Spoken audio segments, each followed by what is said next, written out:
We're going to be talking about how to effectively maintain or gain muscle on a cut.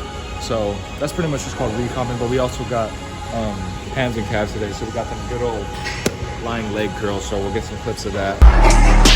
You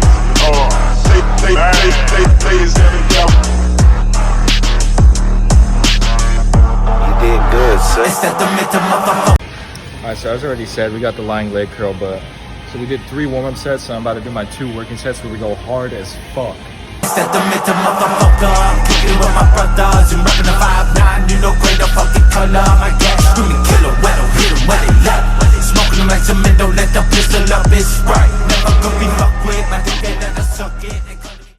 Alright, we just got done with the hard ass set.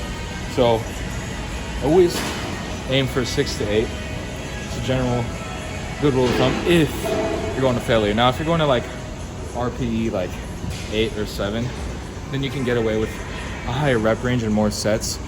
But if you're going hard as fuck past failure, or even just 2 failure, 2 sets, 6 to 8 reps on pretty much everything. And form's like the most important thing. I see a lot of motherfuckers just trying to throw the weight around, not giving a fuck about their form. Getting up in the gizzards, make it like a blizzard. Keeping an eye on these sticks in the grass, swap me just like a lizard. That one tastes vanilla, poppin' painkiller. With a 45, I feel like the great gorilla. Alright, so for the next exercise after lying leg curls, we're gonna go into leg press. So with this, it's really easy to not get the stretch. You wanna just have your feet in a normal, normal squat stance. Really try not to raise your heel, just keep your foot flat and push with the middle of your foot, because if you're not, you're gonna get more quad activation and you're not gonna really hit hamstrings. So the biggest mistake on this exercise is people don't get the stretch deep enough, and people are scared to lock their legs out. Like, you're not lifting Thor's hammer on this fucking exercise. You could lock your legs out. Yeah, too many people are just scared to lock their legs out. Lock your legs out and get the full stretch. Alright, so another big thing you guys need to make sure you're doing is holding yourself down. When the leg press is actually going down, it's really easy for your butt to move upwards, and that takes away the activation in your hamstrings. So make sure your butt is all the way against the seat, and that's just not moving.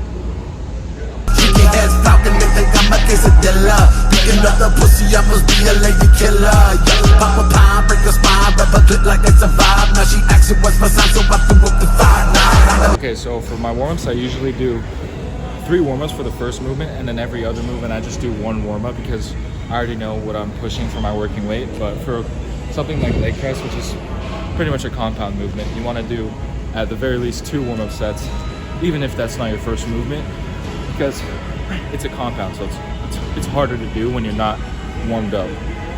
Okay, so I already did 2 warm-up sets, so this is gonna be my first working set of 2.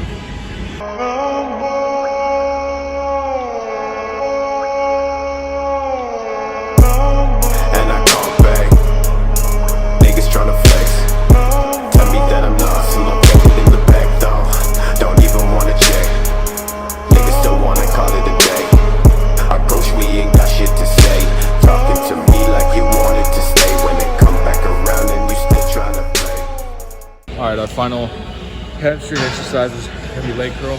Same principle as everything, 1 warm-up set, 2 working sets, straight to failure. Break it down for a nigga. Break it down just a little. Had love for a nigga, but they steady playing games with a nigga. Steady throwing names for a nigga. One time for you niggas, and I'm going with my stash. Tryna make it last. Fucks overflow like they did in the past. Ain't with me, they still tryna ask. Fuck you wanna know about me? Fuck a nigga, bitch, I'm 40 OZ. Shit, I keep it low key. Many people saying that they know it, like there's plenty of this shit I ain't see. Catch me overseas in a fucking white tee. Bitches say LaVelle, man, I really want the D. Niggas say LaVelle, man, I really want. For first calf exercise, we're gonna do standing calf raise.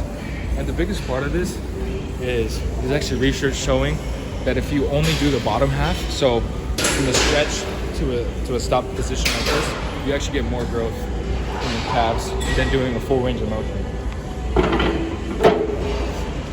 So the biggest thing with this is you just want to make sure you're getting a deep stretch in your calves and going at the bottom half.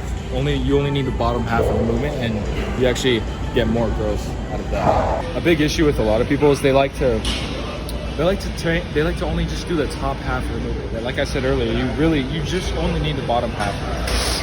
You can do a full range of motion, but you get more growth when you're doing only the bottom half. If I can find the study, I'll show it up, but yeah, I'll show it if I can find it.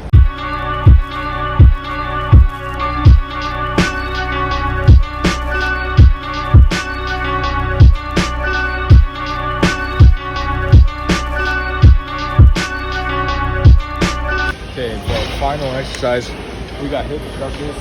So do not neglect these, especially this will help you get your numbers up on legs, and it also just it translates to other movements like leg press or squats or RDLs. So do not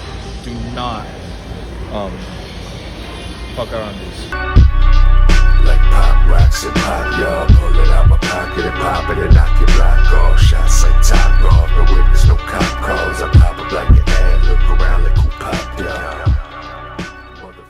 All right, this is my post-workout meal. Just some beef and eggs. I wanted to get more in depth with recomping, so definitely the biggest part is finding your maintenance calories, because that's what recomping is. It's maintaining. There's another word for it. It's called main gaining. So you're maintaining your body weight and your whole body composition, but you're gaining muscle. And the reason why that's important on a cut is because when you're cutting, and if you cut for too long, you're not going to build muscle. You're actually going to lose muscle. So if you want to actually maintain or even gain muscle, you need to have little small phases where you're recomping. I'd say 2 months max, because your body, it takes a little bit of time for it to adjust to the calories you're eating. So switching that quickly, that kind of bump up back to your maintenance calories, your body needs time to adjust. So 2 months is what I usually do. That's what's been working for me. Yes, you'll cut slower, but at the same time, it's worth it, because not only are you gaining muscle, like I'm starting to see, like I'm back in a cutting phase, but you could see, like I never seen that before in my first cutting phase. And so another thing is you gain strength in the gym, you're gaining muscle, and you're not losing muscle. That's like the main important part, because when you're cutting, you obviously don't want to lose muscle, because who wants to lose muscle? So yeah, unless you're on a bodybuilding prep, obviously you don't want to recomp, but I'd recommend it even for bulking phases, because you're only going to get to so high of calories before your body adjusts to that, and then now you're just maintaining your weight. So you're going to need a recomp phase for when you're bulking and cutting. I'm in a cutting phase, so can't really talk about bulking right now. Yeah, that's just the main components of recomping, is finding your maintenance calories, and then you want 1 to 1.5 grams times per pound of body weight. So like, let's say you were 200 pounds, you can either go from 200 grams of protein, or you can have 250 grams of protein, because 1.5, it just really depends. You can gain muscle with 1 gram per pound of body weight, but if you really want to like make sure you gain, you could bump it up to 1.5. But that wraps it up. Tomorrow we got back biceps and triceps, so I have another video out